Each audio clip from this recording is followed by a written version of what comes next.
Today, I saw a tree for the first time. Mom had been pestering Dad for 2 weeks, and finally, he agreed and took us to the 3rd District of East Boston. I think even he was glad we went in the end because he was smiling the whole way back. Before this, Dad had told me about trees many times. He had seen them when he was a boy, back when trees still grew in some places, though even then, there weren't many left. The urban development program was in full swing, but almost everyone had seen at least one real tree by the time they started 1st grade. At least back then, it wasn't like it is now. I've seen plastic trees too. These days, there isn't a single street without a few. But if you ever borrowed a video recording of a real tree from the library, you'd immediately know that a plastic tree isn't real, just artificial. And now that I've seen a real tree myself, I know that artificial ones are nothing like the real thing. We were all in a rush since early this morning. Mom keyed in the code for a light breakfast, just toast and synthetic milk, so we could finish quickly. After that, we took the elevator up to the 4th level, then flew across to Brooklyn, where we descended to the main level. We took the monorail express to the 27th station of the inner city subway and boarded a train running on the 2nd underground level to Boston. We could hardly wait to arrive, and even Dad and I were relieved when Mom started telling the story of how this tree was discovered. The O'Brien House is one of the few surviving old wooden homes spared during Boston's urban renewal campaign at the turn of the century.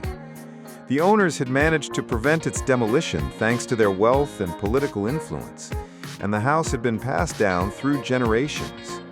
When the last owner died without heirs, the property went to auction and was bought by the district.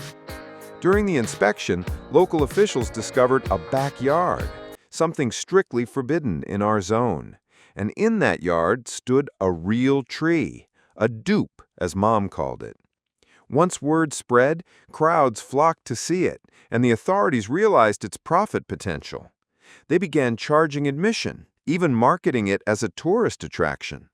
Now school groups and families like ours visit constantly. Finally, we arrived in central Boston, took an elevator to the surface, transferred to another monorail, and reached East Boston's 3rd District. An air-cushioned taxi carried us from the station straight to the O'Brien House. The house itself was unremarkable, no comparison to modern buildings with their vast glass panels and gleaming steel. Its dull white paint was peeling in places. Dad paid the entry fee, and for 15 minutes, a guide led us through roped-off rooms, ensuring no one touched anything. Bored out of my mind, I could only think about the tree. Then, through a hidden door disguised as a bookshelf, we stepped into the yard. It was spacious, at least 10 by 20 feet, and I gasped at the real grass lining the concrete path laid for visitors. But my eyes locked onto the tree at the far end, encircled by a tall wire fence. Its shape resembled the plastic replicas, but it was infinitely more complex. No artificial plant could capture half its detail. This was alive. Someone had carved initials into the bark long ago, leaving a healed scar. But the smell, that was the most astonishing part. Fresh, vibrant, utterly alien to us who knew only metal, glass, and plastic. I ached to touch the bark, but the fence kept me back.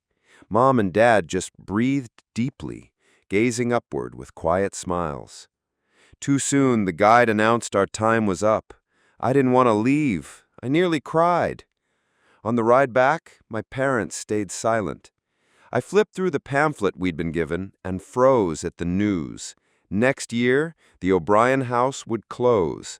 An insurance conglomerate planned to demolish it for a high-rise. The tree, like the house, would vanish. Clutching the treasure in my pocket, something I'd scooped from the grass near the tree, I stared out the window. I think what I picked up is called an acorn.